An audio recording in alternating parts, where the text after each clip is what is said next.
Hello student, MS classes में आप सबका स्वागत है। आज हम लोग जो है कक्षा 10 एनसीईआरटी गणित का जो है 5वां अध्याय है समांतर श्रेणी। उसमें से जो है चौथा क्वेश्चन का जो है आज हम लोग कुछ क्वेश्चन लेकर के आए हैं। देखिएगा क्वेश्चन क्या कह रहा है और कैसे सॉल्व करना है। क्वेश्चन तो कुछ नहीं है, क्वेश्चन के अंदर बस यही है कि समांतर श्रेणी है कि नहीं ये बताना है। अगर समांतर श्रेणी तो सार्वधातुक ज्ञात कर देना है। सार्वधातुक ज्ञात करने के बाद अगर समांतर श्रेणी होगा तो इसका 3 पद और हम लोगों को निकाल देना है इसमें। इसके अलावा और क्वेश्चन में कोई काम नहीं है, ठीक है। तो चलिए देखिएगा क्वेश्चन क्या कह रहा है। तो हमारा जो है जो 7वां क्वेश्चन है लिखा है कि 0 -4 -8 -12, ठीक। तो सबसे पहले हम लोग d1 d2 d3 निकालेंगे तभी पता चलेगा a b है कि नहीं। यहाँ से d1 बराबर फॉर्मूला a2 a1, a2 का मान कितना -4 -0 कितना आ जाएगा -4 आ जाएगा।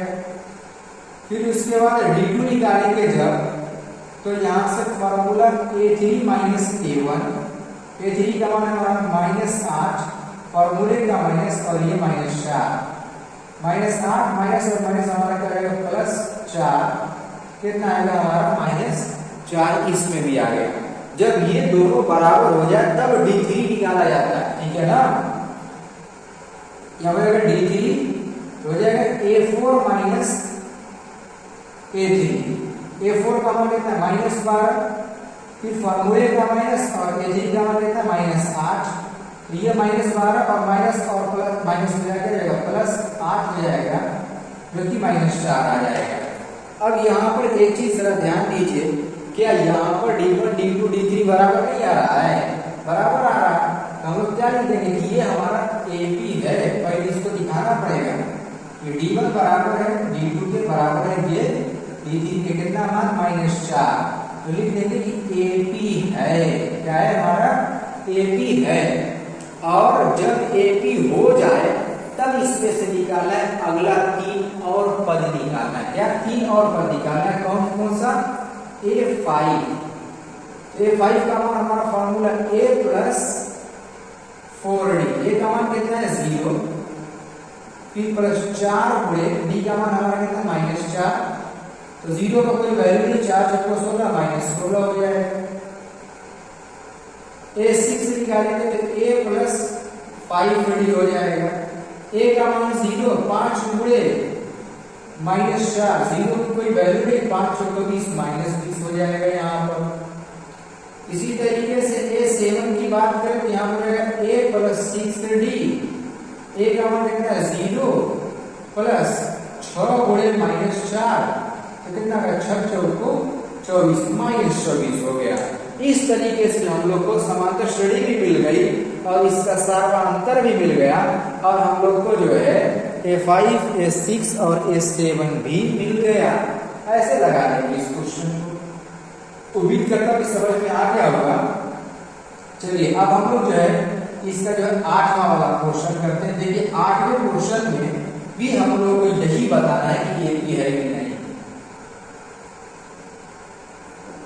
यहाँ पर -1/2 -1/2 -1/2 -1/2 यही दिया है, ठीक है।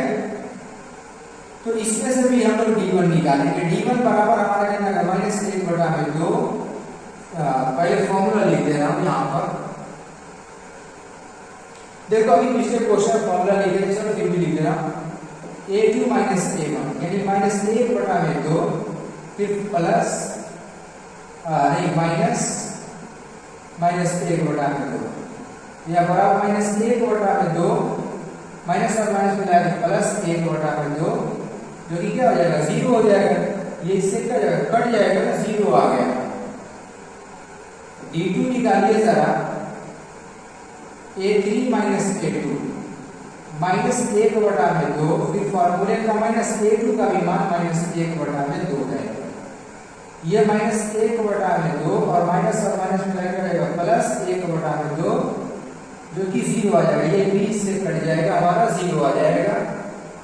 फिर उसके बाद d3 निकाल लीजिए।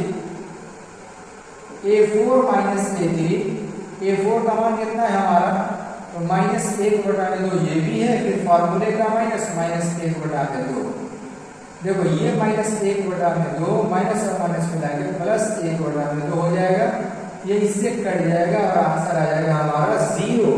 हम ये देख रहे हैं कि यहाँ पर हम लोगों को मिल गया कि d1 बराबर d2 बराबर d3 सब बराबर आ गया, कितना आ गया 0। हम लोग क्या लिखेंगे कि AP है ना, AP समांतर श्रेणी हमारी है, और जब समांतर श्रेणी हो जाए तो A5 निकाला जाता है।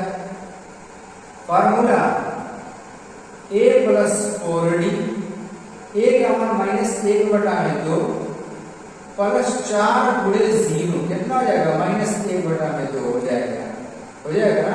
4 का 0 में गुणा करेंगे 0 हो जाएगा सीधे सीधे। A6 हमारा कितना हो जाएगा कि A + 5D, A का मान -1/2 प्लस 5 गुणे 0, यानी ये भी हमारा हो गया -1/2। फिर बात करेंगे A7 की, तो A प्लस हो जाएगा हमारा 6D, A का मान -1/2 प्लस 6 गुणे 0, यानी ये भी हमारा कितना हो जाएगा -1/2 आ जाएगा, क्योंकि 6 का 0 को गुणा करेंगे 0 लिखा नहीं जाएगा। इस तरीके से हमारा जो इसका 8वां प्रश्न था वो हल हो जाएगा। उम्मीद करता हूँ कि ये वाला भी आसान प्रश्न था, कोई मुश्किल नहीं था, समझ में आ गया होगा, ठीक है ना। अब इसके बाद जो है हम लोग को क्या करना है, अगला प्रश्न करना है। वो कौन सा, वो देखिए प्रश्न संख्या इसकी जो 9 दिया हुआ, देखिएगा 9वां प्रश्न का ये क्या है कि 1, 3, 9 और 27 है।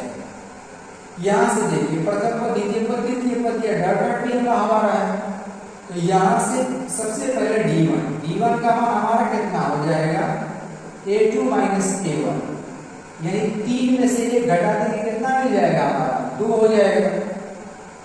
फिर उसके बाद सारा d2 निकालो, तो d2 बराबर हमारा कितना हो जाएगा कि a3 - a2, a3 का मान कितना है 9 - 3 कितना हो जाएगा हमारा 6 हो जाएगा। अब यहीं पर नहीं बराबर हो रहा है, ठीक है ना, यहाँ बराबर हुआ, यहीं पर बराबर नहीं हो रहा है। तो जब बराबर नहीं हो रहा तो हम लोग लिखेंगे कि d1 ≠ d2। जब पहले ही बराबर हुआ तो d3 निकालने कोई मतलब नहीं, वो भी नहीं, समांतर श्रेणी तब भी नहीं होगा। एक जगह भी कहीं अगर डिसबैलेंस हो जाए तो समांतर श्रेणी नहीं होता है। तो यहाँ पर लिख देंगे कि AP नहीं है, क्या है AP नहीं है। कैसे पता चल गया AP नहीं है, कि हमारा d1 और d2 ही नहीं बराबर हो रहा है, तो हम लोग कैसे कह सकते कि ये समांतर श्रेणी में होगा, ये समांतर श्रेणी में नहीं है। इसको इस तरीके से लिख करके छोड़ देंगे बस। अब आगे इसमें कुछ नहीं करना, इसको यहीं पर छोड़ दिया जाएगा। उम्मीद करता हूँ कि ये वाला क्वेश्चन आप लोगों को समझ में आ गया हो। चलिए अब हम लोग जो है बचा क्वेश्चन नेक्स्ट लेक्चर में करते हैं।